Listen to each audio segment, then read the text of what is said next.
Welcome into another edition of Building Brownstown, and today I am joined by the two-time NFL Coach of the Year and the head coach of your Cleveland Browns, Kevin Stefanski. Coach, good to be with you. Yeah, great to be with you, Nathan. All right, you always talk about the fans, taking care of the fans, having that home field advantage. When you think about being able to put the best fans in the NFL into a world-class facility, the enclosed Huntington Bank Stadium, what does that mean to you? Yeah, I mean, I just can imagine. I think about, obviously, the visuals of it, and I've seen the renderings of how close our fans are to the field, which is an amazing thing, both for our fans and for our football team to get them closer to our opponents. But my mind goes right to the decibel level of what that creates. And I was, blessed to be around when they built a beautiful stadium in Minnesota, US Bank Stadium. It is really loud. And I can tell you, I can remember being a young coach in the Metrodome, which was loud. And they built this beautiful world-class, first-class facility. And I was thinking to myself, is this going to be as loud as the Metrodome? And I think the first game of the season that year was versus the Packers, maybe Sunday Night Football. I'm not positive about that. But I remember the first third down of that game, and the level went to a decibel level I'd never heard. I mean, honestly, I'd never heard in playing football, whether it was or coaching football at Seattle, in New Orleans. It was ridiculous.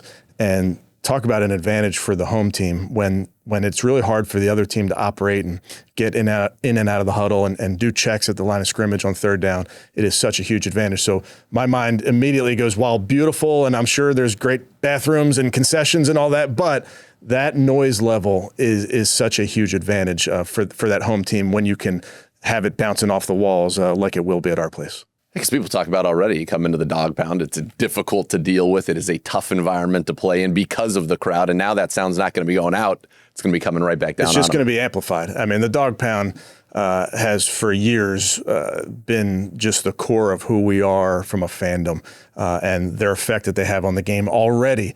It's a rabid group in that Dawg Pound. And all you're doing in our building is just now turning up the dial. Which is going to be a lot of fun. Now, when you're on offense, that's great for the defense, right? All that noise. When you're on offense, ideal conditions. This is kind of how you came into the league, right? In beautiful conditions. You knew that, hey, whatever we put in the game plan, Mother Nature's not going to wreck that. Just kind of from a coaching standpoint, from an execution standpoint, all of it. What's it like knowing going into every home game, we are going to play under ideal conditions? Yeah, the skill players love that. I bet. Quarterbacks love that. And you look around the league and, playing indoors has its advantages, and it certainly does for that offense, for the quarterback, for the kicking game. Now, there's always going to be elements that you're dealing with, of course, even within the game. It doesn't mean that the ability to be physical leaves you. You can be, and you can think about the teams that play indoors now and have played indoors historically that still play a physical brand of football. So I don't think you don't lose that just because it's an indoor stadium at all. But when it comes to precision in the pass game with skill players, I certainly think you gain that. You and I had an opportunity to do an event a couple days ago where you brought out some notes from Brett Favre's time in Minnesota when you were new into the business. He probably had to think it was great. He did deal with Lambeau Field, and then he comes in here. He's like, oh, it's perfect. Yeah. I'm telling you, those guys, I think they take that into account when they're deciding what teams to go to as well later in their career. It could be a great recruiting tool. Yep, I can think of some quarterbacks that get in later in their year. They're like, okay, I'll go play indoors for how many games? So there's something to be said for that on the sake of the offense. And for our defense, they get the bet. While you say, hey, well, the opposing offense has that advantage. Well, our defense also gets the advantage of the decibels being turned up exponentially. And is there something to the speed that, some of these indoor games are played at? I go back and think of, AB started also with an indoor team in Indianapolis and how they would get those speed ends, Freeney and Mathis, because they could take advantage of that fast track. And there's a different way to kind of maybe craft your team to really maximize not only the home field advantage of the sound, but of the environment. Without a doubt. I think speed becomes paramount when you're talking about offense, defense, or special teams. You're talking about constructing a team that is built on speed. And again, I hope that doesn't sound like you're getting away from physicality. There's speed in physicality. We like pulling guards that can really move and turn a corner. So I just think it certainly changes the game a bit, but I think it changes it for the better.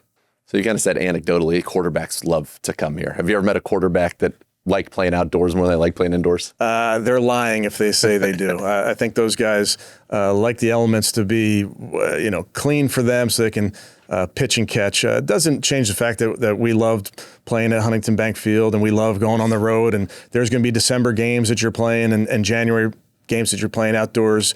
But in front of our fans to play in that environment with that amazing first-class facility, for that environment for them, in an atmosphere that I think will just be, I can't imagine. The Dawg Pound is fun already.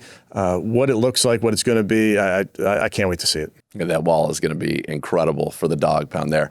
When you think about, part of this business is you get to draft players, but then there's free agency. There's recruiting of players. When you have a first-class facility, you saw it firsthand in Minnesota. You went from not as good, even had to be outdoors for a little bit, to then here you go into US Bank Stadium, which is considered by many to be one of the best in the league, if not the best, until, of course, Huntington Bank Field comes along. How did that kind of help in terms of you saw players who wanted to come play there? Yeah, absolutely. Listen, it's recruiting. Yep. We know that when we have this beautiful facility, we're going to take those free agents and bring them right to midfield. I can picture it already. And you're going to put their name and their jersey up on the screen. And it's a pretty special thing to think about, having those guys in a world-class facility that they're going to see our building with our fans right on top of them. I mean, they're talk about support from the team. I often tell the team, hey, the fans aren't coming out of the stands. They may feel like they are in this place, and certainly our opponents are going to feel that. But to feel that sense of community, to feel that bond with our fans that close to the field, it'll be like nothing else. It's going to be awesome. I'm excited about it. Now, when you kind of think about you and AB, as I talked about, kind of both started there, from a coaching perspective, when you know you can eliminate variables, and that if you have the better game plan and you have the better execution and the better team, you're going to win more often than not when you can eliminate some of those extraneous things. Does that kind of shape how you think about, the Cleveland Browns going forward? And really, to me, it sounds like it would be the ideal environment from a coaching standpoint, because if we execute and we have the better plan, we're going to win. Yeah, I think it's interesting. You do obviously eliminate variables, but for both teams, it's going to be that environment where it's going to be who executes better. It's not going to be who plays better in this environment because of this variable. It's going to be, hey, who plays better? Who right. blocks, tackles, throws better? Who runs better? And it gets really to the core of it. I think back to so many of our great Super Bowls.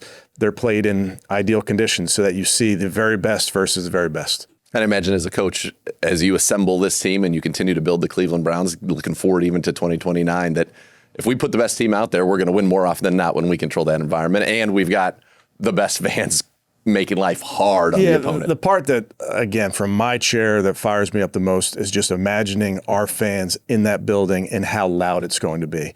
I mean, it's going to be, again, you think about the loud buildings right now. I think about Seattle. I think about New Orleans. I think about Minnesota. That vaults you into that group with our fan base. Man, it's going to be unbelievable.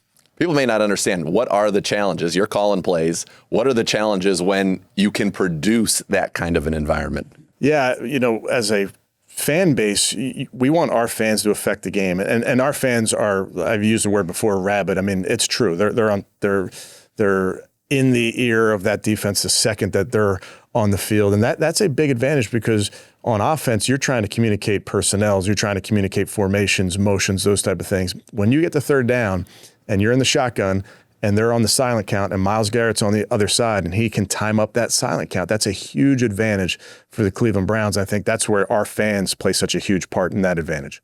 This is going to be awesome. I cannot wait. And Coach, appreciate the time. And I can tell you're fired up about it. We got a lot of work to do in Huntington Bank Field for now, but the enclosed stadium, that is going to be a blast. Yeah, can't wait. Thank you. Thanks, Nathan.